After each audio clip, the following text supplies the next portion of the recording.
에스겔 강의 두 번째 시간이죠. 에스겔이 본 내 생물에 대한 환상이라고 하는 주제를 가지고 이제 에스겔서나 다니엘서는 소위 일종의 계시록, 묵시록과 같은 이상과 환상을 통해서 물론 영적인 목격이죠. 그걸 통해서 본 하나님의 주시는 계시들. 그러니까 이상과 환상을 통하여 주시는 상징과 암시, 주님이 보여주시고자 하는 뜻을 우리가 살펴보는 거예요. 그렇기 때문에 해석이 참 조심스럽고 어렵죠.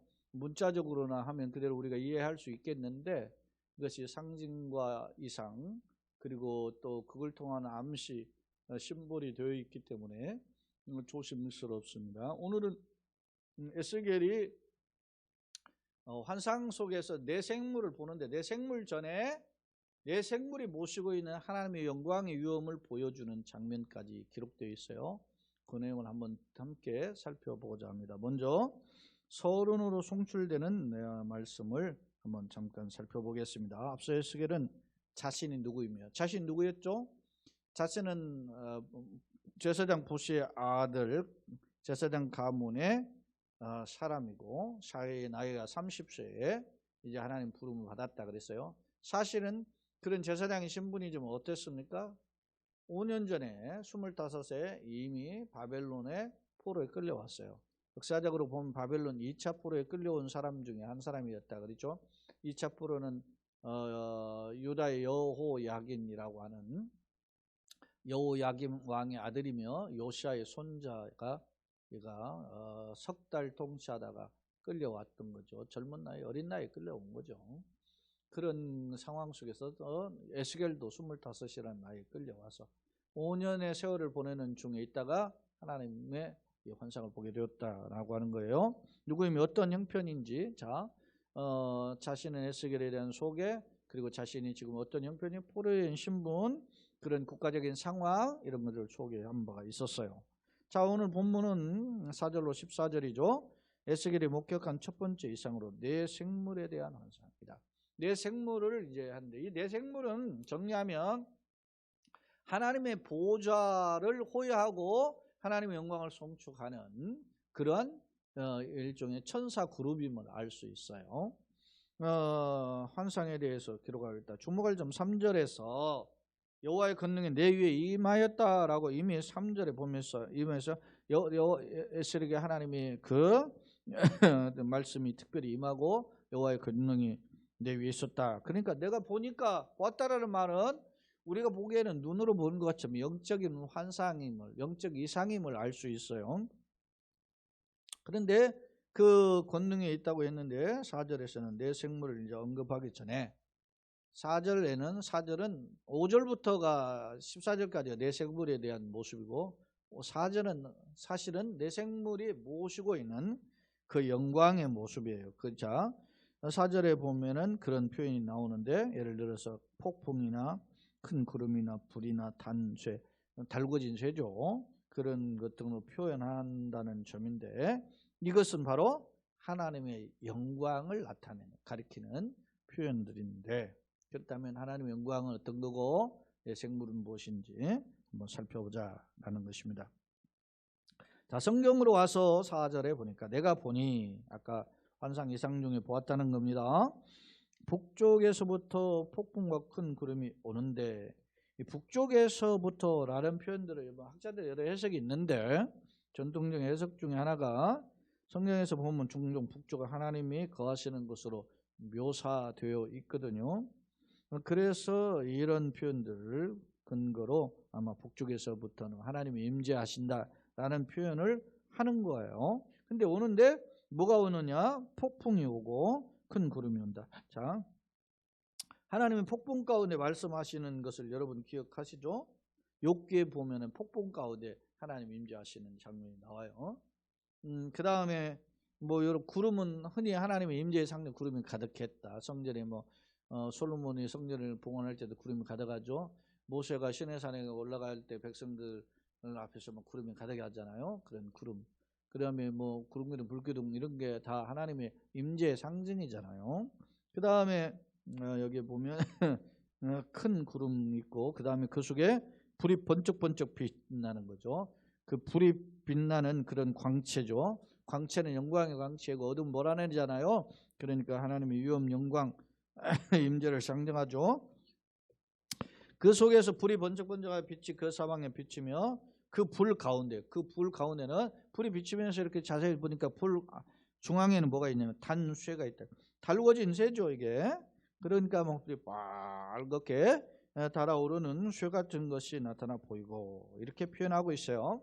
그러니까 오늘 본문에 폭풍이나 큰 구름이나 불이나 어떤 단쇠 이런 표현들은 전부 하나님의 임재하심, 하나님의 위엄, 하나님의 영광을 나타내는 표현이다. 덧붙여서 예를 들어서 뭡니까? 그 불 가운데 임하셨다. 불의 그 영광, 그러니까 하나님의 위엄을 드러내면서 동시에 심판을 달궈진 쇠 같은 경우는 심판을 상징하는 표현임을 알 수 있어요. 자, 그런 면에서 오늘 본문 4절을 제가 개괄적이지만 간략하게 정리해 보았어요. 또 하나가 있네요.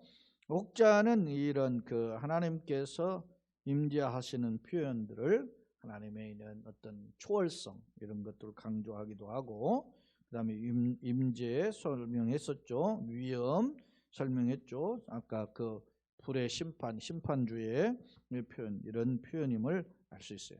그런 하나님의 영광 앞에 5절에 보니까 그 속에서 내 생물의 형상이 나타나는 그 가운데 영광 중에서 지금 있는 생물이 등장해요. 근데 이 내 생물은 하나님은 아니라는 거죠. 앞서 하나님의 영광 앞에 지금 그 앞에 있는 내 생물이라는 것을 알 수 있어요.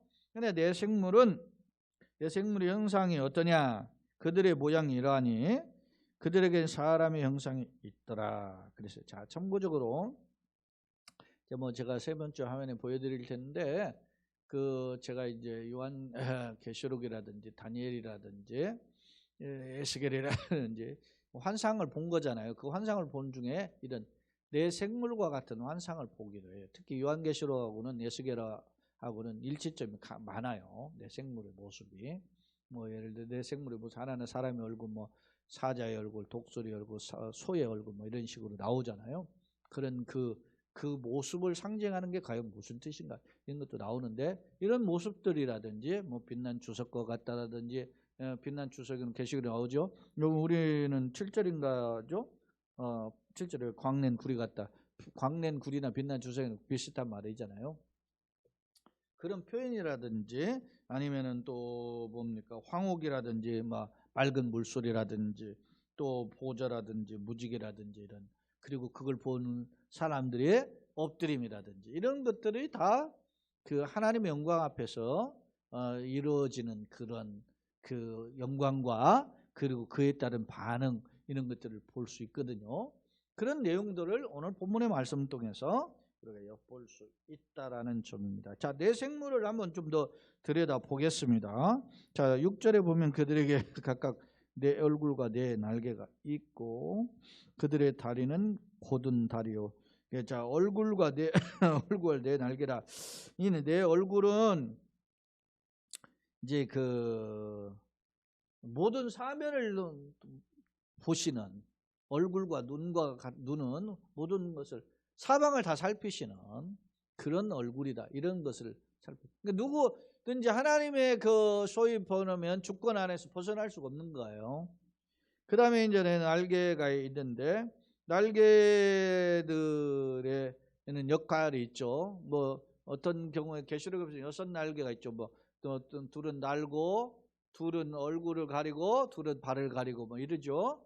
그러니까 나는 사역도 하지만은 하나님의 영광 앞에서는 철저히 겸손한 모습을 볼 수 있잖아요. 그런 역할도 있고. 그 다음에 이제 그들의 다리는 곧은 다리다 이렇게 표현한 거예요. 다리가 반듯하다는 말은 정직하다는 거죠. 정직성. 그 다음에 이제 발바닥은 송아지 발바닥은 이제 넓적하잖아요. 그냥 안정감이 있다. 그러니까 몸을 큰 체구를 지탱할 수 있는 안정감. 이게 이제 학자들의 해석이에요. 자, 그 다음에 이제 또 광낸 구리는 번쩍번쩍 빛나죠. 그러니까 흠이 없는 어떤 정결성 이런 걸 강조해요. 그 다음에 이제 8절에 보면 사방 날개빛에는 사람, 날개빛에는 손이 있는데 손은 항상 뭐든지 일하는 거 섬기는 것들을 하잖아요. 손이 있더라. 그 내 생물 있더라. 여기에 보면 손은 이런 하나님 뜻을 따라서 열심히 성실히 임무를 수행하는 봉사의 모습이고, 그 다음에 이제 날개가 서로 이제 어떻게 이제 8절에 보면 그 날개 밑에 사람의 손이 있고 그 네 생물의 얼굴과 날개가 이러하니, 9절에 보면 날개가 서로 연결되어 있어요. 그러니까 이 연결되어 있다는 건 서로 연합인 거예요. 저 혼자 막 각자 노는 게 아니야. 그냥 개인 플레이가 아니라는 거예요. 전부 다 이 네 생물들의 그 역할이 다 하나님의 영광, 하나님의 사역을 순종하는, 수행하는 일의 일치성을 가지고 연결되어 있다는 말은 그런 일치성을 보여주고 있다. 그런 뜻을 알 수 있어요. 그 다음에 이제 10절이 중요한 말씀인데, 10절이 이제 얼굴들에 이제 네 얼굴이 있었잖아요. 네 얼굴에 네 생물들에는 각각 얼굴이 네 가지가 있는데 네 생물의 얼굴이 각각 다른데 네 생물의 모양의 그 특징이 있더라는 거예요. 이거는 여기에 제가 아까도 소개했지만은 이 네 생물의 모습은 요한계시록에도 나오는데 일치성이 똑같아요. 이게 뭘까? 보면 학자들의 전통적 해석을 제가 알려드리면, 첫째, 사람의 얼굴은 하나님의 형상이에요. 하나님. 첫째, 사람의 얼굴은 하나님의 형상이다.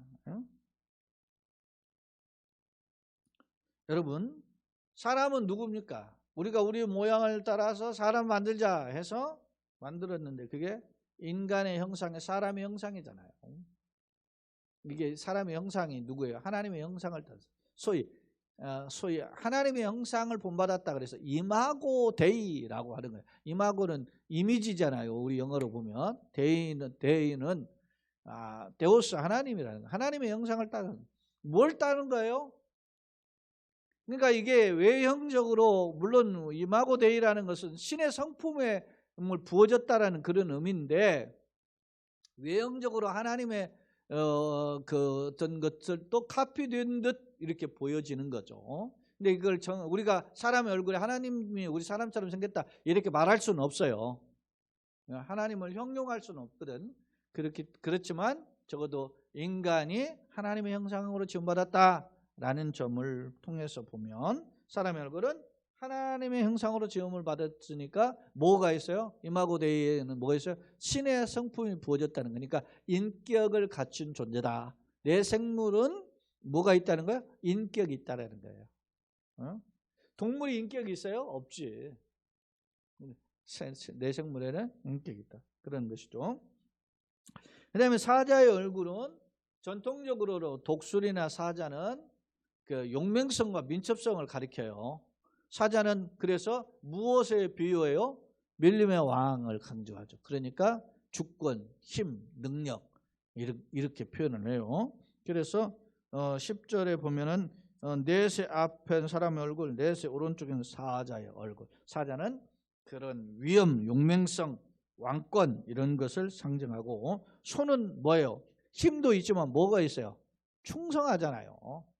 묵묵히 그냥 일을 다하는, 최선을 다하는, 충성하는 그런 봉사, 충성과 봉사의 모습을 보여주고요.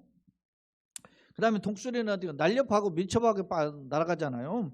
그런 비상 날아가는 것과 민첩성을 가리키는 표현이다. 이 10절의 표현은 이런 중요한 표현인데, 이건 요한계시록의 4장에 나오는 내 생물의 모습과 흡사하다 하는 것을 알 수 있습니다. 그 다음에 이제 11절인데요. 그 얼굴은 그러하며 그의 날개는 들어 펴서 각기 둘씩 서로 연하였고, 이제 얼굴은 아까 네 가지 형상이 있었고, 날개는 들어서 펴서 각기 둘씩 서로 또 연결해서 각각의 그 연합의 역할이 있었다 그랬죠. 둘은 몸을 가렸습니다. 그러니까 몸을 왜 가렸을까요? 피조물로서 겸손과 자기를 그렇게 하는 하나님의 영광 앞에 자기를 한없이 가립니다. 예? 여러분 이사야 6장에 보니까 이사야 선지자가 그 이상 중에 환상 중에서 하나님의 영광을 보는 거예요. 환상 중에서 봤는데 뭘 봤느냐면 천상에 하나님이 계신 곳에 하나님 보좌가 있고 그 옆에 그룹들과 서럽들이 쭉 있고 그들이 흐른 날갯짓을 하면서 하나님을 찬송해요. 응? 하나님께 영광을 돌리는 찬송하는 모습을 보게 돼요. 그걸 누가 봤어요 지금? 이사야 선지자가 봤어요. 그러면서 뭐라고 해요? 첫 마디가 화로 다 나여 망하게 되었구나 그랬어요. 그러면서 내가 부정한 중에 죄악 중에 거하면서 영광 중에 계신 하나님을 비웠음이로다 그랬어요. 이 말은 무슨 말이에요? 피조물인 내 자신도 하나님의 영광 앞에는 철저히 보잘것없는 존재란 말이에요. 자, 그걸 가지고 보면 11절에 날개 둘을 펴고 서로 날지만 하나 둘은 몸을 가리잖아요. 겸손이죠. 하나님의 영광 앞에 아무리 내 생물도 막 보세요. 내 생물의 인격성을 가지고 있고 사자열과 힘이 있고 그 다음에 독수리처럼 충성과 봉사하는 게 있고 그 다음에 독수리처럼 민첩하는 것이 있지만 아무리 그렇게 위험이 있죠. 이것도 보니까 일반적으로 세상에 보면 이거 천사의 모습 위대하지. 그러니까 이스라엘도 보니까 골로새서에도 보면은 천사 숭배설이 있잖아요. 그러니까 오죽하면 하나님의 대리자인 천사를 숭배하겠어요. 왜? 천사가 위대하니까. 그렇게 위대한 것 존재지만 그러나 하나님의 영광 앞에서는 날개로 자기를 가릴 수밖에 없는 그런 존재다라는 것입니다. 그러니까 우리가 여러분요 옛날에도 그런 말이 있어요. 벼는 익으면 익을 고개를 숙인다. 사람이 잘 나가고 위대해지고 하고 박수 받으면 겸손해져야 돼요. 생각이나 말이나 이런 표현들이. 여러분 대통령 선거가 찍을 놈이 없다. 제가 그런 말을 이게 함부로 하는 것처럼 보이지만 실상은 그렇지 않습니까? 국가의 지도자는 뭐 경제를 살린다고 해서 지도자가 아니에요. 국가의 지도자는 미래를 설계해주고 미래에 소위 말하면 가이드라인을 제시해줘. 여러분 푸틴 한 사람이 잘못 생각하니까 온 나라가 그랬잖아요. 전쟁이라서 우크라이나만 절망적입니까? 거기에 지금 뭐 몇천 명의 군대에 참여했던 러시아의 군사들이 죽임을 당하고 몇백 명이 또 포로됐고 경제는 어려워지잖아요. 잘못된 생각 지도자 하나가 그렇게 하니까 푸틴이 우리 나라의 일은 하나예요. 정권 연장해서 20년이나 대통령이 해먹는데 러시아 국민들이 개되지만 또 못하니까 그걸 계속 유지하는데 투표해 줬잖아. 원래 대통령을 연거푸 3번 못하게 돼 있어요. 그러니까 대통령 2번 해먹고 어떻게 했습니까? 국무총리를 1번 해먹고 또 대통령 또 됐잖아요. 그렇게 편법을 하는 대통령이 짠대가리를 굴려서 잔머리를 굴려가지고 그런 선택을 하는데 푸틴이 되니까 경제가 살아난다고 좋아한다 해가지고서는 지지한 거 아니에요? 정신 차려야 되는 거예요. 경제를 살리는 대통령 필요하죠. 그러나 국가의 미래, 그 사람의 양심과 도덕성과 그들이 살아온 방향성들을 뜯어보면 그걸 점검해 보여야 될 거 아닙니까? 무조건 지지하지 말고. 안타까워. 일주일 뒤에 누가 될지 모르겠지만 정말로 이 우리나라 장래가 암울해요. 그래서 우리가 기도해야 되는 거 아닙니까? 여러분이 보세요. 성경에 보면은 이스라엘 왕이잖아요. 솔로몬 왕 다음에 남북으로 나라가 갈라져. 아니 나라가 갈라지는 일이 그게 하나님 뜻이겠어요? 죄악 솔로몬이 우상 숭배하니까 갈라진 거 아닙니까? 그러면 갈라졌으면 그런 우상 숭배가 나라 갈라졌다는 것을 보았으면 어떻게 정신 차려야 될 거 아닙니까? 남한국은 그래도 몇 명이 정신 차리는 왕들이 있는데 북한국은 전부 다 19명이 전부 다 악한 왕이잖아요. 우상 숭배. 대표적으로 아합 외에 말이죠. 북한국은 왕조가 6번이나 바뀌어요. 왕조가. 그러니까 가문이 바뀐단 말이에요. 남한국은 유다의 가문 왕들이 후손들이 계속 다윗의 후손들이 왕을 유지했는데 북한국은 6번 바뀌었다니까. 그 말은 무슨 말이에요? 찬탈이 일어난 거예요. 왕을 죽이고 반란이 일어나고. 그렇게 해서 바뀌었는데 정신 못 차리니까 먼저 망하잖아요. 여러분 타산지석이라고 그랬어요. 남이 돌 하나 갖다 놔도 그걸 우리의 교훈을 삼아야 돼. 하물며 우리가 하나님 믿는 사람이 성경의 거울을 보여야 될 거 아닙니까? 에? 나는 참으로 안타까워요. 뭐 전라도니 경상도니 지역에 따라서 하고 뭐 연령층에 따라서 하고 뭐 돈을 많이 뭐 줄 것 같으니 하고 말이지. 돈 많이 줄 것 같으면은 그 달달이 뭐 150만 원 주는 후보도 있잖아. 1억 지금 뭐 코로나 지원금으로 1억도 주고. 그런 사람 찍어야지. 국민들 정신 차려야 돼요. 자, 여러분 보세요. 하나님의 영광 앞에 이 내 생물이 하나님 천사인데 하나님의 영광을 드러내고 높이는 그리고 하나님 뜻을 수행하는 천사인데 하나님의 영광 앞에서는 자기가 아무것도 아니라는 걸 가리고 있지 않습니까? 매우 중요한 것입니다. 자, 영은 하나님의 영을 가리키는 거예요. 영은 하나님의 영이 어느 어떤 쪽으로 가면 그 생물들도 그대로 가되 뒤따라가는 거예요. 그 다음에 돌이키지 않아요. 한 번도 거스름이 없는 거예요. 철저히 순종해요. 일제히 앞으로 곱게 행하며 철저히 하나님의 뜻에 순종하는 모습이에요. 또 생물들의 모양은 타는 숯불과 횃불 모양 같은데 굉장히 숯불과 타는 숯불과 횃불과 같다. 불과 같은 아까 불은 말이죠. 강렬한 빛이죠. 불타오르죠. 태울 수 있는 것 같은 그런 거죠. 위험성을 강조한 거예요. 그러니까 내 생물도 비록 피조물이 하나님을 섬기는 그 천사에 해당하지만 위험이 있어 보여요.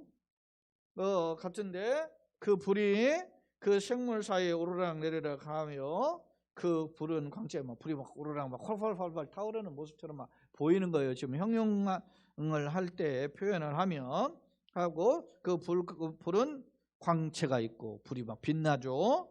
그리고 그 가운데 번개가 나오고 불에 막 번쩍번쩍하고 그 생물들은 번개 모양 같이 왕래하더라. 번쩍하면서 막 신속하게. 그러니까 하나님의 영광을 드러내면서 하는 모습이다. 라는 점을 정리해 볼 수 있어요.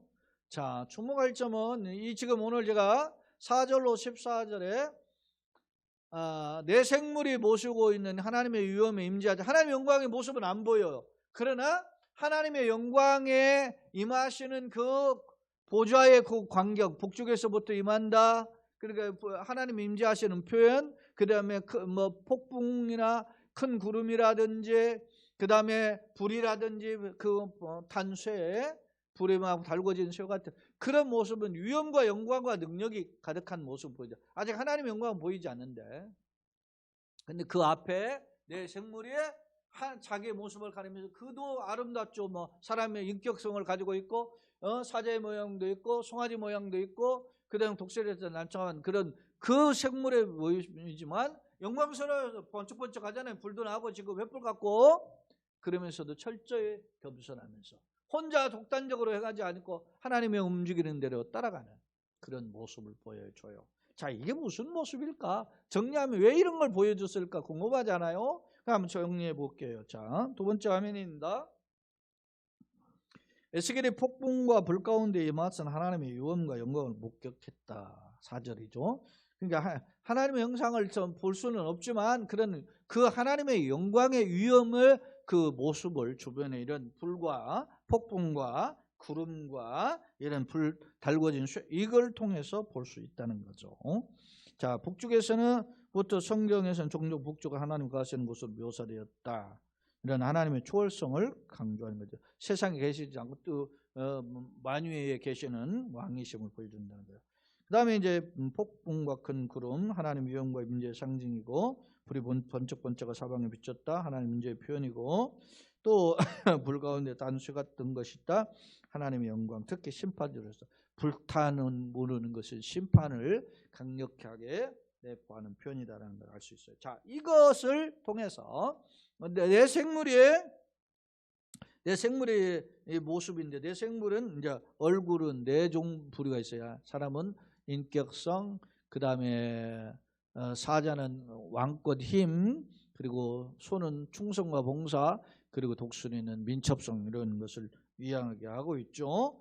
그런데 이러한 걸 통해서 내 생물이 이렇게 갖춰진 모습이 불이 활활 타오르는 횃불과 같이 타오르는 그런 존재예요. 그냥 단순한 피조물이 아니라는 거예요. 위엄과 영광을 같이 내포하고 있는 피조물이에요. 그러나 철저히 자기 몸을 날개로 가려운 겸손해 하나님의 영광 앞에서는 철저히, 보좌 앞에서는 철저히 엎드리는 그런 모습임을 알 수 있습니다. 자, 세 번째 화면입니다. 하나님의 영광과 내 생물의 특징. 오늘 본문은 4절은 하나님의 영광이고 내 생물은 5절로 14절은 내 생물의 그 특징을 보여주죠. 자, 하나님의 영광 북쪽에서부터 폭풍이 오고 큰 구름, 불, 단수 같은 모습이 보였다. 이는 하나님의 초월성과 임재와 영광, 그리고 아울러 심판주의 위엄을 보여주는 모습임을 알 수 있다. 그랬어요. 내 생물의 모습, 피조물이죠. 하나님의, 내 생물은 그가 신이 아니에요. 하나님의 뭘 모시는 천사예요.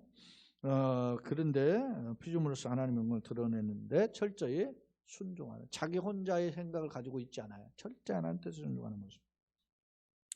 오늘 예스겔서인데 이어지는 다니엘이나 또 계시록에 이게 다 묵시록, 하나님의 소위 말하면 환상, 이상을 통해서 보여준 책들이에요.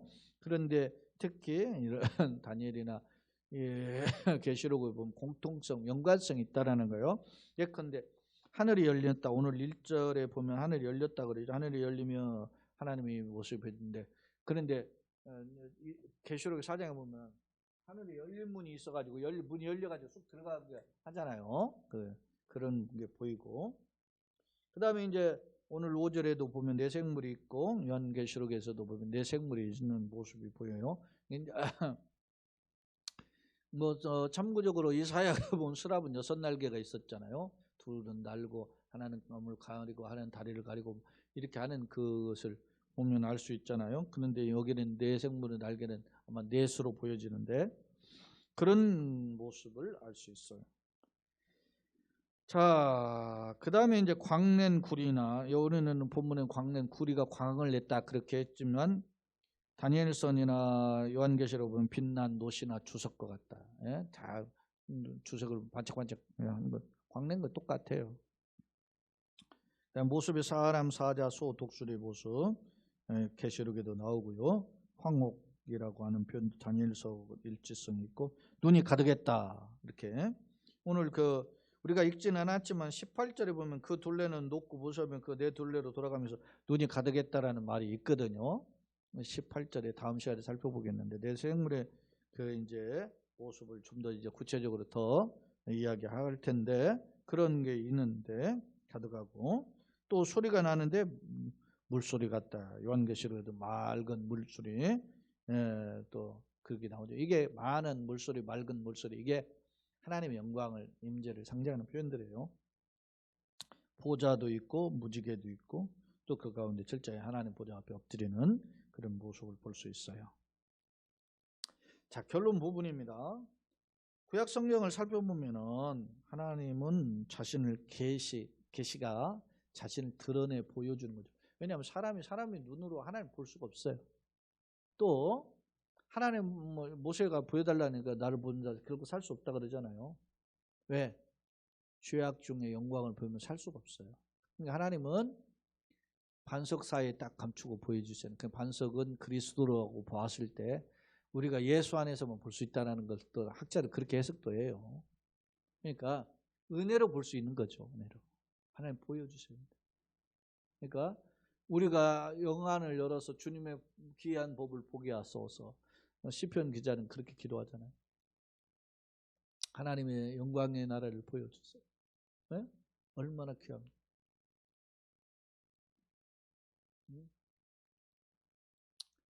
우리가 하나님의 영광을 볼 수 있는 건 그건 특권이에요.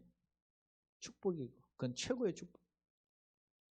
근데 그 하나님의 영광을 직접 볼 수 있고 만져볼 수 있도록 했다. 그게 성육신 인카네이션, 예수님이 이 땅에 오셔 축복이죠. 근데 그 영광을 사람들 깨닫지 못하고 나사렛 예수다 비아냥거리고 외면하고 무식하다 하고 목수의 아들이라 비아냥거리고 십자가 매달았죠. 오늘 우리가 예수 안에서 거룩한 존재, 새로운 피조물이 됐는데 세상의 조건 가지고 돈이 있느냐 없느냐, 잘생긴 못생겼느냐, 재능이 있느냐 없느냐 이런 거 가지고 우리를 평가한다면 그것처럼 어리석은 게 없는 거죠.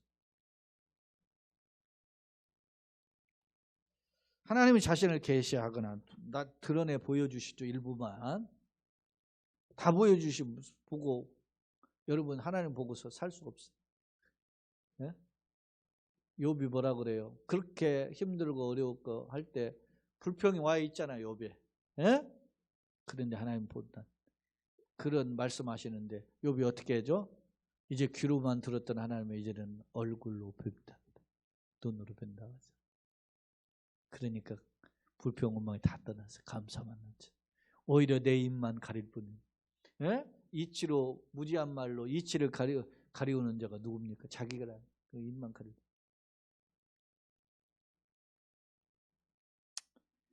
자, 그런데 영광을 임하실 때 폭풍, 구름, 불 등으로 동반되어서 외적으로 그 임하시는 현상으로 보여주시죠.